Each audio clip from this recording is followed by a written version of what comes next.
All right, so let me get the solutions up.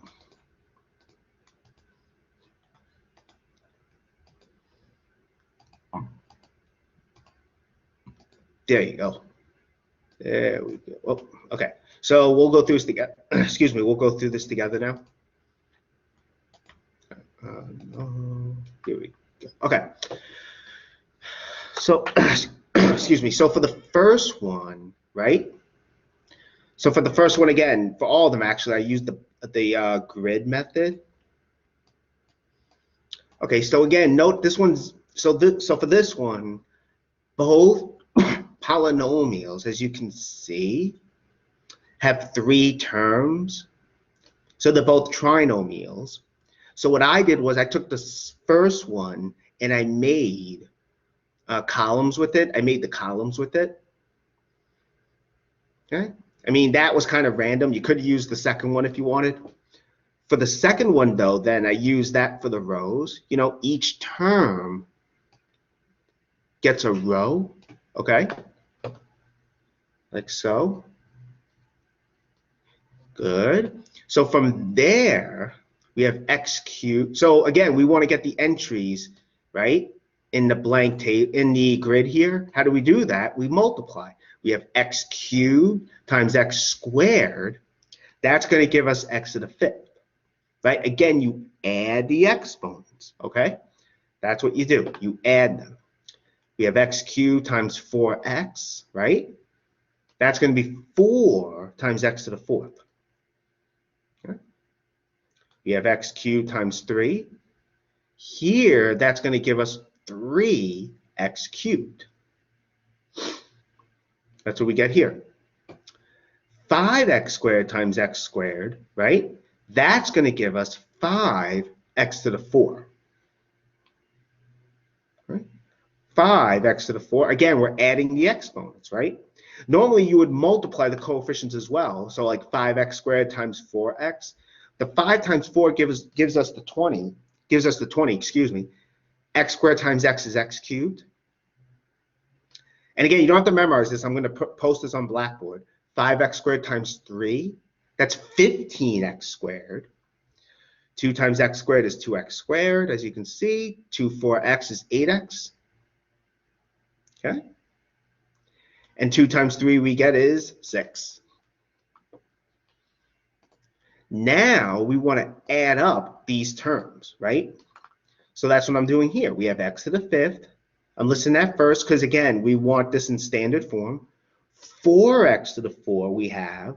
Now, is there another term of degree 4? Well, yeah, 5x to the 4.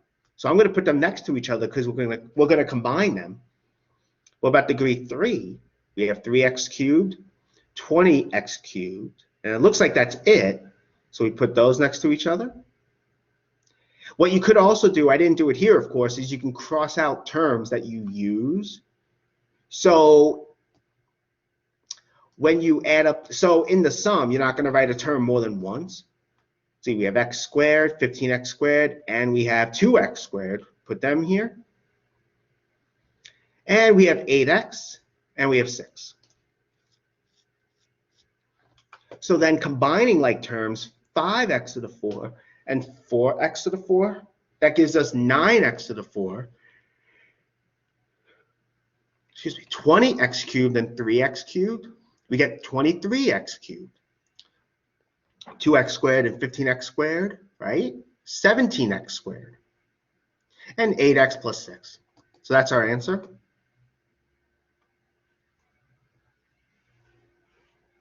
Okay, that's good. The next one, as you can see, it's a little involved because there's a lot more terms. Again, what I did was the one with more terms I use for columns. If you decide to use it for rows, that's fine. You can do that if you want. So we have this one here gives us the columns. Let me just get this. So we have x to the 4, 7x squared, minus x, minus 2. Over here we have x cubed, minus x squared, and 5. That's what we get there. Okay.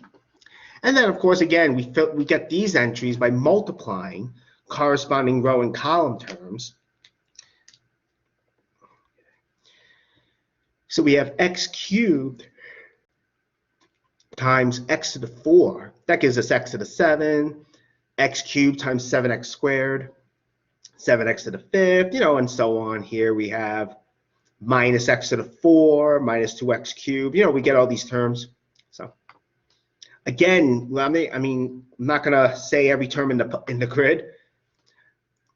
Once you get them all, though, you have to add them, look for like terms again that you can combine. So we have x to the 7 here.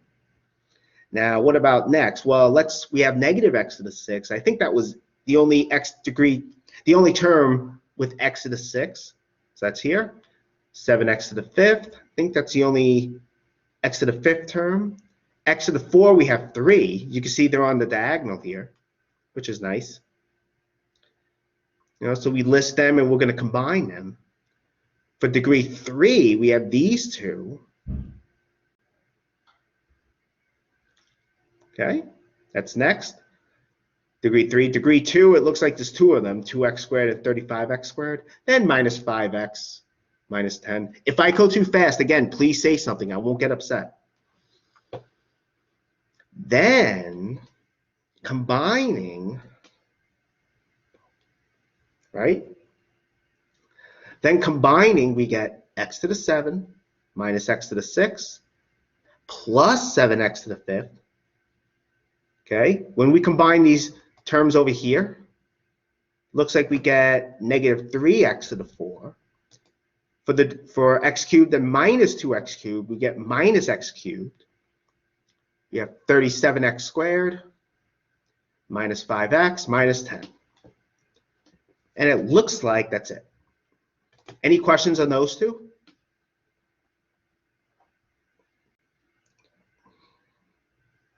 Yeah, I really hope it makes sense. Okay. For this one's a little bit more, this one's not as bad because there's less terms here. But again, the polynomial with 3 terms here, each term gives us a column, as you can see. For the other polynomial, 2 terms, each term gives us a row. And then again, we multiply 2x cubed, 4x to the 4th gives us 8x to the 7. 2x cubed times 3x cubed is 6x to the 6, right? Remember, when you multiply, you add the exponents. 2x cubed times 9 is 18x cubed. Negative 4 times 4x to the 4, right? That's negative 16x to the 4, right? Negative 4 times 3x cubed, we get this, and so on. And then finally, again, we add them up. It looks like there's not many, oh no, there's only 2 like terms, minus 12x cubed and 18x cubed. So we combine those. Everything else does not have a like term. So we have 8x to the 7, see 6x to the 6, see minus 16x to the 4, minus 12x cubed plus 18x cubed minus 36. Okay. And then when you add and combine the like terms, you get this. 8x to the 7 plus 6x to the 6 minus 16x to the 4 plus 6x cubed minus 36. So that's the worksheet. Are there any questions about that?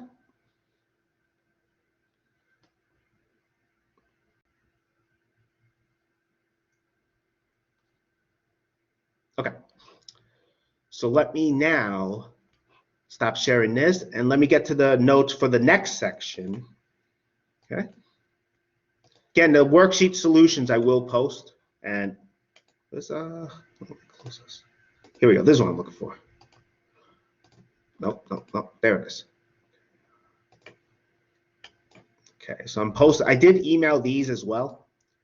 So let me go through this. This is actually the next section in chapter, P. Good, okay. All right, so this is the next section in chapter P. Here, we're gonna look at factor.